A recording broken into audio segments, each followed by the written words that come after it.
Elementary music teacher friend, you love what you do, but you might feel unappreciated and, in fact, unseen some days.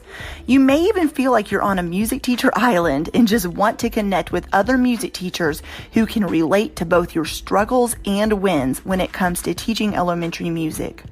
I get you and understand completely the feelings you're having. That's why each and every week, the Elementary Music Teacher Podcast will provide you with solo and guest episodes that will help you realize you're not alone in your music teaching journey. Throughout each episode, my goal is for you to be able to walk away with actionable steps and ideas to help you feel like you're ready to take on the new week with whatever challenges may be thrown your way. Hi, I'm your host, Jessica Peresta, and I'm so glad you're here. Whether you're at home, in your car, in the shower, or wherever else you're listening, grab your cup of coffee or whatever other beverage is nearby and listen in to the Elementary Music Teacher Podcast. Hey friends, welcome back to the Elementary Music Teacher Podcast. I'm your host, Jessica Peresta. I'm so excited to have you back today, and I'm so excited to talk about this topic that we have coming up today as well. So today's episode is all about what a formal music education doesn't teach you. Now, don't drop out and stop listening now, because I promise you're going to get something from this, and I'm going somewhere with this conversation. This past week, I was in a Clubhouse room. And if you're not familiar with what Clubhouse is, it's an app where you basically come on just like a podcast. You can listen to different people speak and you can join as a speaker. And basically, it's just a collaborative way to talk to other people in different rooms about different topics. Anyways, and you can find me on Clubhouse at Jessica Peresta, by the way, but I would love to connect with you. But I was in a Clubhouse room the other day with all kinds of musicians of various kinds who were either musicians, producers, audio engineers, or anything else, like a variety of different musicians who were in this room titled, "What Music Education Didn't Teach Me?" And I went, I'm going to join this room to see what this is all about. And so I just kind of listened for a while. I love learning by listening. I love learning by not just in Clubhouse, but anywhere. I love learning and listening, seeing what people are writing, what are people talking about when it comes to music education. It's just kind of sometimes being a quiet observer. And if you are anything like me, a lot of times that's the best way to learn, is just by sitting back and observing and listening. You will learn a lot. I learn a lot more by listening than I do by talking. So with that said, I sat in this room and just kind of listened to the conversation. And they were talking about, do you need a music degree? Is it important? Or is it not?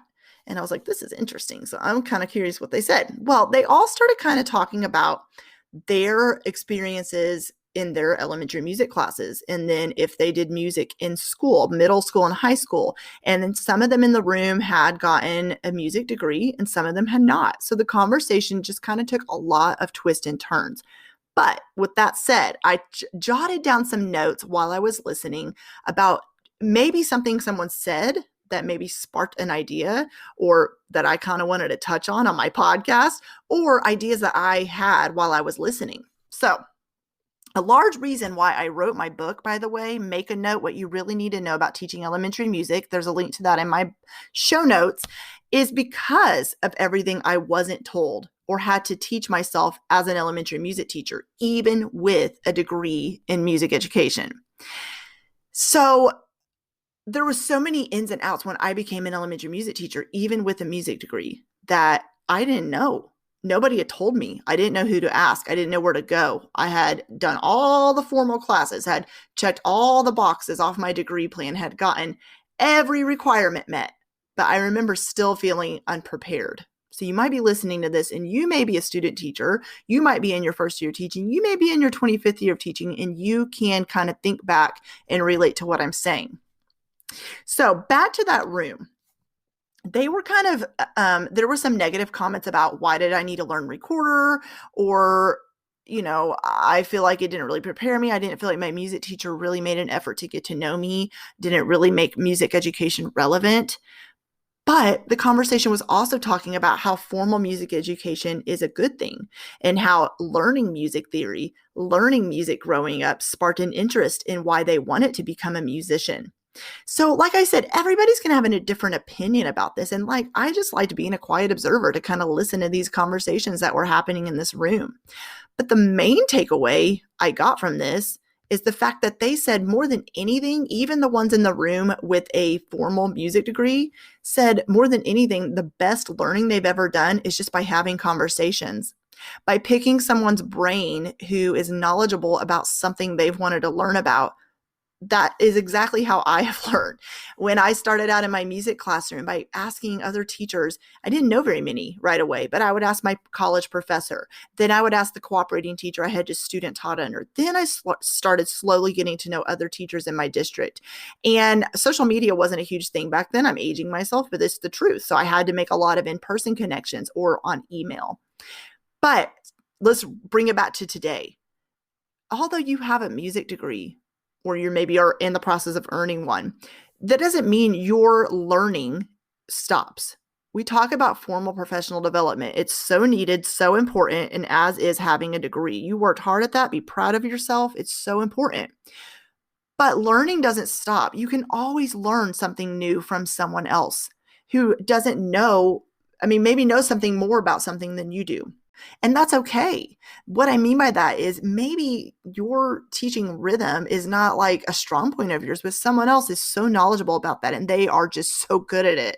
Maybe you are really stuck in how exactly to teach the barred instruments in your classroom, but there's someone else that's really knowledgeable about that. So a formal music education doesn't really tell you that. Like, there's just like, here's how you can do all the things and go out into the world and do it. But you slowly realize, well, wait, that's kind of out of my comfort zone. I'm not really confident in teaching that or comfortable, or really it's not really something that I feel like I'm very good at yet. But you will meet and make connections with others who are, and you can slowly pick their brains and ask them, hey, can you help me with that? Or, ooh, that's a good idea. And sometimes you don't even need to ask questions. Like I said, being a quiet observer will truly teach you a lot. So when you're in a Facebook group or you're on Instagram or social media, anywhere you hang out, or in person, when you can do that again, you will slowly hear these conversations. You'll hear someone talk about a lesson they did. You're going to hear a way they like approach classroom management in a way that maybe you haven't thought of. You will learn by doing that. So I want to talk about one thing that a formal music education doesn't teach you is how to make music education relevant to your students. When I was sitting in that clubhouse room, I was thinking that, because hearing some of these different people talk, some of them who were a little bit more negative than others, but that's okay. Everyone is so entitled to their opinion. I always have that viewpoint. And one thing I heard a lot of them saying, or maybe they were kind of underlyingly, saying it without saying it, if you know what I mean, was about the fact that they didn't feel like their music teachers made music relevant to them. And how do you make music education relevant to your students?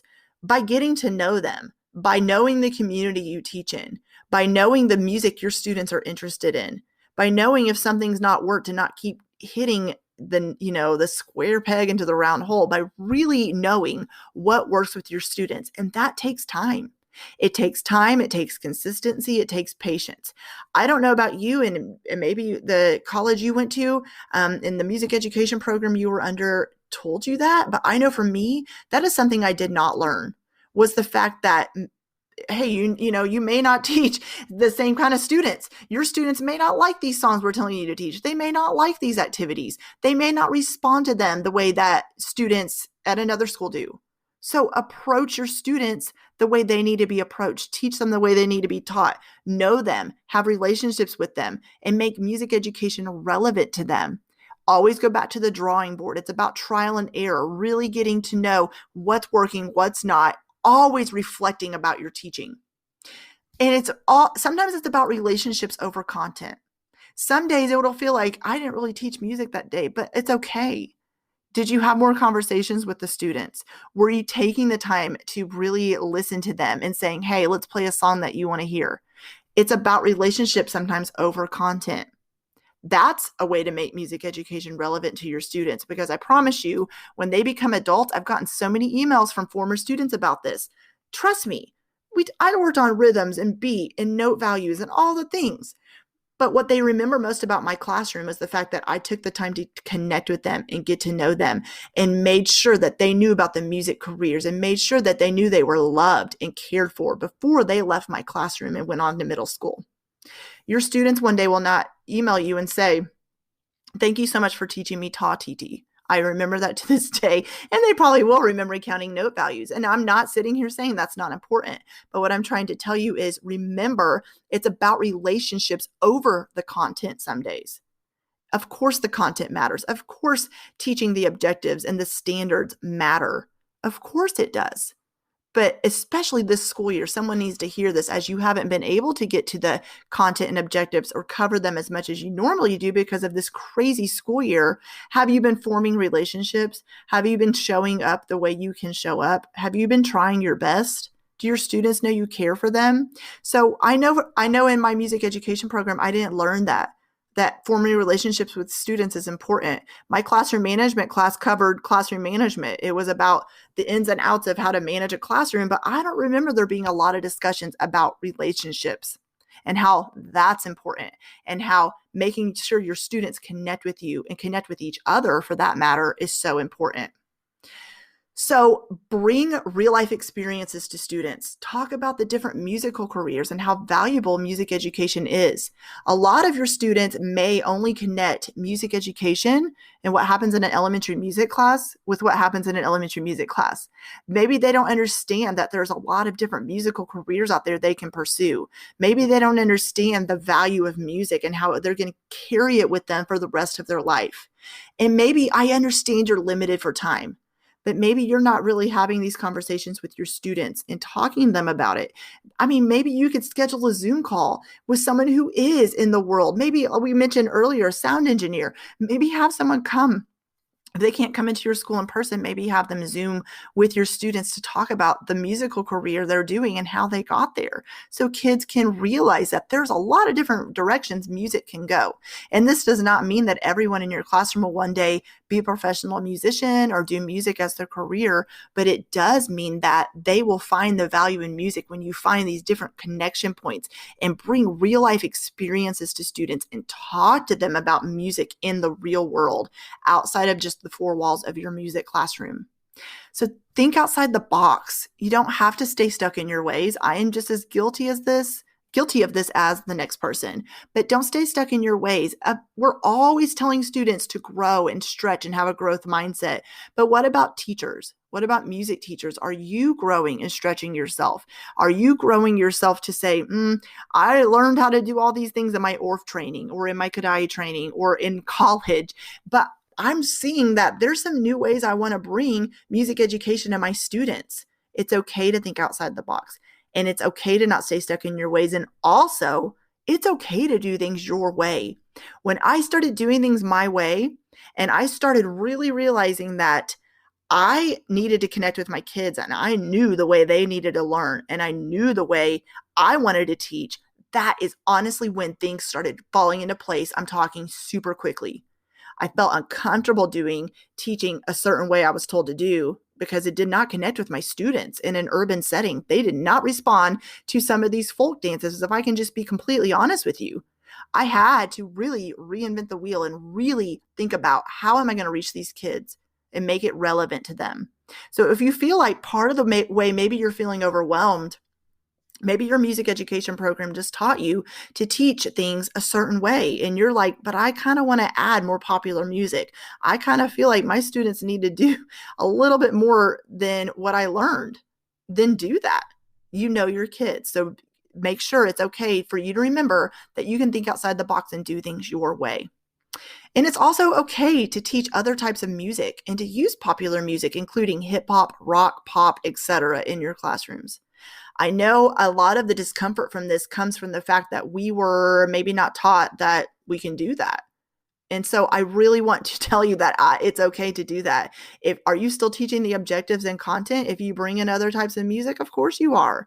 Are your students going to be so engaged when you do that and really be connecting the dots with music that they love with the different musical elements behind that song? Of course they are. So it's okay to bring in popular music, and maybe no one's giving you permission. I am.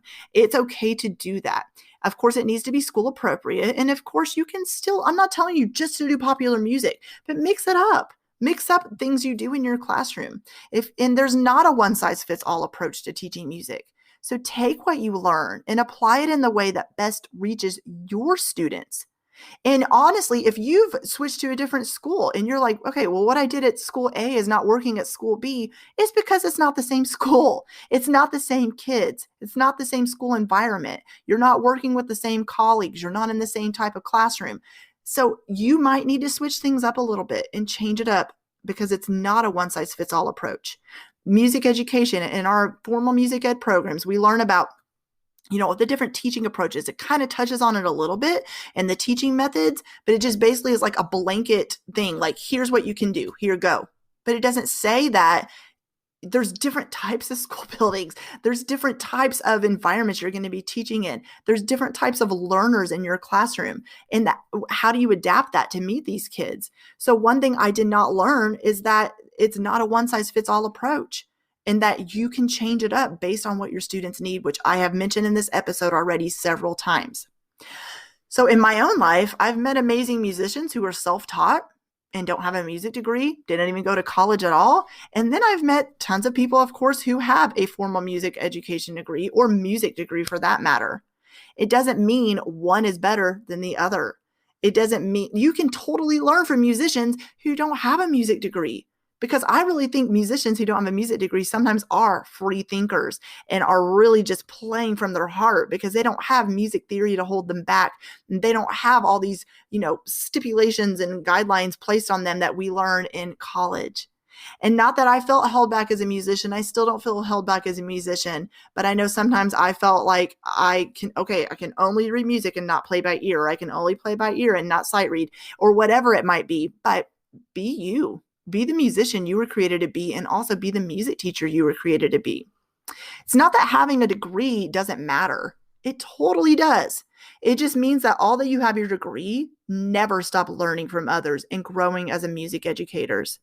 There's, of course, so many opinions out there already put on you by others, expectations of what they feel like a music teacher should be, and how you're already maybe not feeling valued enough.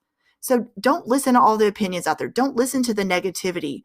But individuals who are saying that they wish their music teachers as adults, looking back at their elementary music class, had made music class a little bit more relevant to them, maybe there is a reason they're saying that. Maybe there's a reason that they feel that way. So I feel like being open to others' opinions about that and really listening, and then maybe taking it to heart and saying, am I making it relevant for my students? So as adults, they felt like they got a relevant music education experience in my classroom. I feel like that's important. It's important to think about that and talk to your students, and don't be afraid to try new things with them. So when, if you're talking about musical careers and you're not exactly how to talk to them about it, don't be afraid to try new things. If we already talked about bringing a Zoom call to them with a person in the music industry, but try out other things. Maybe ask them, what do you want to be when you grow up? If you have someone in your classroom who wants to be a DJ, encourage that. Don't say, that's not a real music career. Yes, it is. Yes, it is. So have conversations and don't be afraid to try new things with your students. Sometimes you can have your lesson plans all planned out and you may feel like, I need to scrap that. I need to just kind of scrap what I had planned because I have other things. My students are really, I can kind of tell the class is moving this direction. So I'm going to reevaluate and replan things based on what they need from me. Formal music education doesn't teach you to be yourself and to be okay doing things your way. So I want to encourage you that is okay. This is not me talking bad about music education programs. In fact, I'm in the middle of a master's degree right now, so I'm still in college. College is so important. A college degree is something you'll hold on with you for the rest of your life. But with that said, don't let that be the only learning opportunity that comes your way. Listen to others in the music industry. Learn from them. Learn. Have they had a formal music education, or are they self-taught? Listen to your students. What are they telling you about what they need in music class? But then also know yourself and be comfortable with who you are and do things your way. And don't stress about the way everybody else is doing things. So with that said, I would love to hear what you think about this episode. Tag me on Instagram at Jessica Poresta, or as usual, you can always email me and come into the free Facebook group to comment in there as well. Have an amazing rest of your week, and I'll be back super soon. Well, hey there. Thank you so much for listening into the Elementary Music Teacher podcast. There is an exclusive Facebook group just for listeners of this podcast and any elementary music teacher called the Elementary Music Teacher Community Facebook group. Come on over and join us there where we have conversations around the podcast episodes and encourage each other each and every week. And also head to my website, thedomesticmusician.com. I have some free resources there that you can download to help you gain traction in your classroom today, as well as the blog and the membership site and all kinds of other goodies to help you keep going in your music teaching journey. I cannot wait to keep connecting with you and encouraging you and spurring you on in your journey of teaching elementary music. Hang in there, have an amazing week, and I will see you soon.